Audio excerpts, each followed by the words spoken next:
안녕하십니까. 계속해서 대구에서 전해드리겠습니다.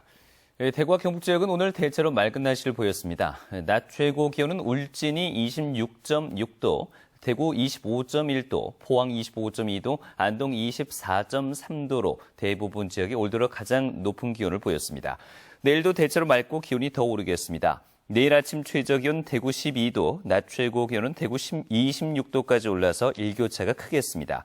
대구 기상들은 당분간 낮 기온이 5월 중순의 날씨를 보일 것으로 내다봤습니다. 국내 처음으로 모노레일이 대중교통수단으로 등장했습니다. 오늘 오후 2시 본격적인 운행을 시작한 대구도시철도 3호선인데요. 하늘열차라는 애칭까지 붙었습니다. 권윤수 기자가 보도합니다. 대구 도시철도 3호선이 오늘 첫 운행을 시작했습니다. 전동차가 하나의 레일 위를 달리는 모노레일이 관광용이 아닌 대중교통수단으로 활용되기는 국내 처음입니다. 길이 24km에 달하는 3호선은 모두 30개 역을 지나며 승용차로 72분 거리를 20분 이상 단축시켰습니다. 모든 구간에서 지상 10m 이상 높이에 있는 레일을 지납니다. 경치도 좋고 시내 또 쾌적하고 모든 것이 좋습니다. 우리 대구에 많은 이 발전이 있기를 바랍니다. 주택 밀집가를 지날 때는 사생활 보호를 위해 창문이 흐려지는 장치가 국내 최초로 도입됐고 지하철 참사를 경험한 만큼 최첨단 소화 설비와 미끄럼틀 형태의 탈출 장비가 마련됐습니다. 대구는 이번 3호선 개통으로 서울과 부산 다음으로 3개 이상의 도시철도 노선을 가진 도시가 됐습니다. MBC 뉴스 권현수입니다. 권영진 대구시장은 오늘 대구도시철도 3호선 개통식 축사를 하던 중 물포름 개막식에 자경루 사고와 관련해 물포름 조직이나 기획사의 책임을 논하기 전에 모든 책임은 시장에게 있으며 국제적 행사에서 사고가 발생한 것에 진심으로 사과한다며 머리 숙이고 사과했습니다. 사과를 요구했던 대구시의회 이동희 의장도 3호선 개통식 축사에서 권 시장에 공개 사과한 것을 받아들여 세계 물포름 운영 미숙과 관련해 강경한 입장을 보였던 대구시의회 분위기도 누그러질 것으로 보입니다.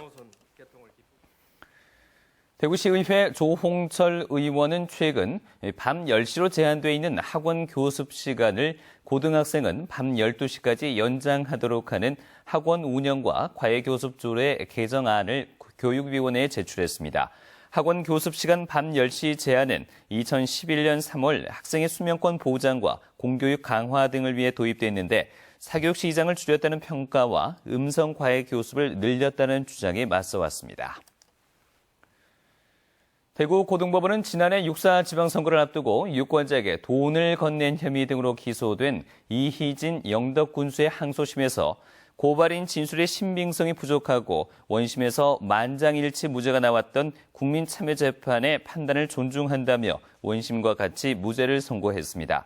대구 고등법원은 또 지방선거에 출마하면서 채무 30억 8천여만 원을 누락신고한 혐의로 기소된 최수일 울릉군수의 항소심에서 원심과 같이 벌금 80만 원을 선고했습니다.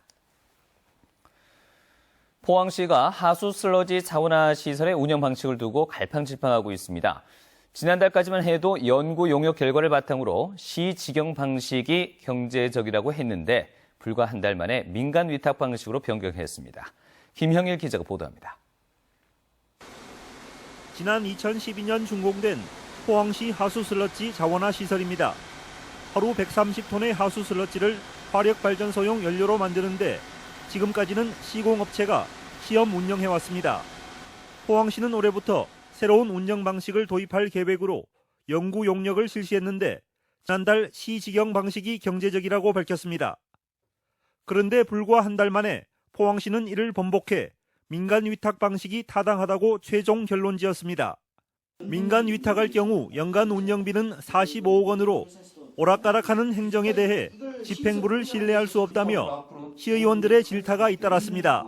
불과 한 달 전에 과장님이 저희 위원회 와서 보고하신 내용하고 지금 오늘 보고한 내용은 380도 다르거든요. 출발점부터 시작해서 지금까지 오는 과정에 원칙이라는 게 없습니다. 특히 1,600만 원이나 들인 연구 용역 결과는 결과적으로 반영되지도 않아 아까운 예산만 낭비한 꼴이 됐습니다. 우리 포항 시민의 예산을 두고 용역부터 추가 용역 결과까지 사실상 무의미한 용역이었다는 게 지금 드러난 결과입니다. 이에 대해 포항시도 잘못을 인정했습니다. 우리 이 정부 간의 부서에서는 면밀하게 검토가 안 되는 게 사실입니다. 그리고 용역이 좀 부실되는 것도 실제로 사실입니다. 또 포항시가 직영할 경우에는 현실적으로 공무원 충원이 힘들고 기술적 법률적인 측면을 고려해 민간 위탁 방식으로 결론 지었다고 밝혔습니다. 한편 포항시의회는 민간 위탁으로 운영할 경우 막대한 운영비가 드는 만큼 다각적인 예산 절감 방안을 강구하라고 주문했습니다. MBC 뉴스 김학일입니다. 제13회 대구 경북 국제관광박람회가 국내외 200여 개 업체가 참가한 가운데 오늘 경주 화백 컨벤션 센터에서 개막돼 나흘간 펼쳐집니다. 박람회장에는 국내외 관광 홍보관을 비롯해 대구 경북 관광 상품을 특가로 제공하는 여행상품 특별 판매관 등이 운영되고 있습니다. 이번 박람회에는 2016 대구 경북 방문의 해와 1,000만 명 외국인 관광객 유치 사업의 하나로 중화권 현지 여행사 관계자도 초청됐습니다. 경상북도 교육청은 교육 수요자 중심의 서비스를 제공하기 위해 행정서비스 헌장을 개정해 공표했습니다. 지금까지 대구에서 전해드렸습니다. 고맙습니다.